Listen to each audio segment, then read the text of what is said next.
नमस्ते।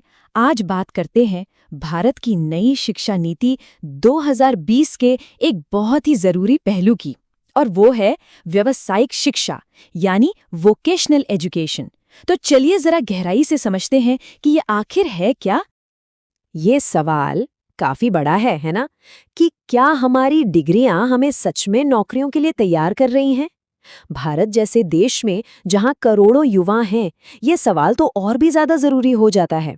क्या हमारी पढ़ाई हमें सिर्फ किताबी ज्ञान दे रही है या फिर असल दुनिया की नौकरियों के लिए भी तैयार कर रही हैं? और यहीं से असली प्रॉब्लम शुरू होती है। अक्सर होता क्या है कि हमारी पढ़ाई लिखाई किताबों तक ही सिमट कर रह जाती है, जबकि उसे असल में हमारी जिंदगी और करियर से जुड़ना चाहिए। देखिए, भारत की जो युवा आबादी है वो इसकी सबसे बड़ी ताकत है। पर इस ताकत का सही इस्तेमाल तो तभी होगा ना, जब हम उनके ज्ञान को, उनके नॉलेज को एक सही करियर की दिशा दे पाएंगे। और यही वो चैलेंज है जिसे नई शिक्षा नीति एड्रेस करने की कोशिश कर रही है। तो फिर इसका सल्यूशन क्या है? नई शिक्षा नीति एक पुल बनाने की बात करती है, एक ऐसा ब्रिज जो किताबी ज्ञान को प्रैक्टिकल स्किल्स से जोड़ता है। और इसी पुल का नाम है व्यावसायिक शिक्षा। तो ये व्यावसायिक शिक्षा आखिर है क्या भला? देखिए, एकदम सीधे साधे शब्दों में कहें तो ये वो पढ़ाई है जो थ्योरी से ज्यादा प्रैक्टिकल पर जोर देती है। मतलब ये छात्रों को किसी खास काम, किसी ट्रेड या करियर के लिए जो हुनर चाहिए वो सिखाती है।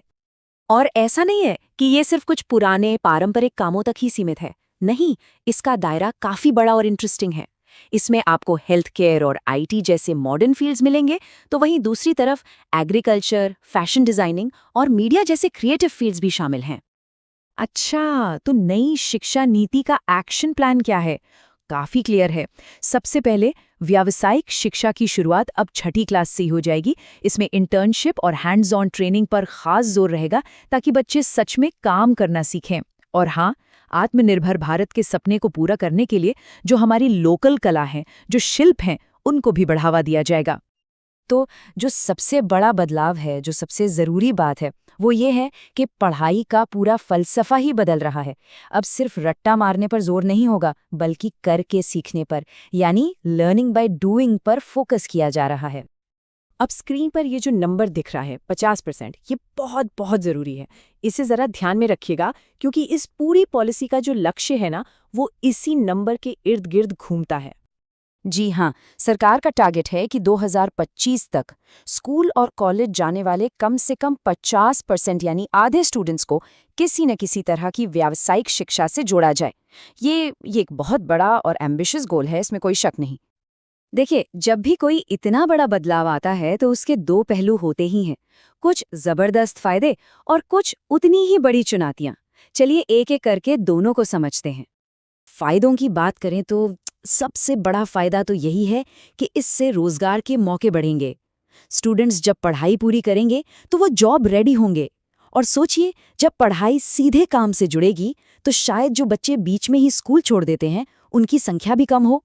और हाँ, इससे लोकल लेवल पर छोटे छोटे बिजनेस को भी बहुत बढ़ावा मिलेगा। यहाँ एक बात समझनी बहुत जरूरी है। इसका मकसद ज्ञान को हटाकर सिर्फ स्किल पर फोकस करना नहीं है, बिल्कुल नहीं, बल्कि दोनों के बीच एक बैलेंस बनाना है। लक्ष्य एक ऐसी एजुकेशन का है जो हमें ज्ञानी भी बनाए और हुनरमंद भी। और ये बात एकदम 100% सच है। आज भी हमारे समाज में एक डिग्री को, एक कागज के टुकड़े को हुनर से ज्यादा बड़ा माना जाता है। इस मेंटालिटी को बदलना शायद इस सफर का सबसे मुश्किल पड़ाव होगा। पर इन सारी चुनौतियों के बावजूद ये जो पॉलिसी है, ये एक बहुत बड़े सपने को पूरा करने की तरफ एक जरूरी कदम है। सपना एक कुशल और आत्मनिर्भर भारत का। तो इस पूरी बातचीत का, इस पूरी पॉलिसी का सार क्या है? सार बस इतना सा है कि शिक्षा का मतलब सिर्फ एक डिग्री हासिल करना नहीं होना चाहिए। नहीं, इसका असली मकसद हमें जिंदगी और आने वाले करियर के चैलेंजेस के लिए तैयार करना है। आखिर में ये पूरी पॉलिसी स्टूडेंट्स को एम्पावर करने के बारे में है। उन्हें वो पंख देने के बारे में है जिससे वो अपने सपनों को हकीकत में बदल सकें और भारत को एक स्किल्ड नेशन बनाने में अपना रोल निभा सकें। तो जब हम इस बदलाव के बारे में सोचते हैं तो एक सवाल मन में जरूर आता है, क्या ये सिर्फ किताबों में होने वाला एक बदलाव है या ये हमारे आने वाले कल, हमारे भविष्य को तय करने वाला एक कदम है? इसी सवाल के साथ आज की ये बातचीत यहीं खत्म करते हैं। धन्यवाद।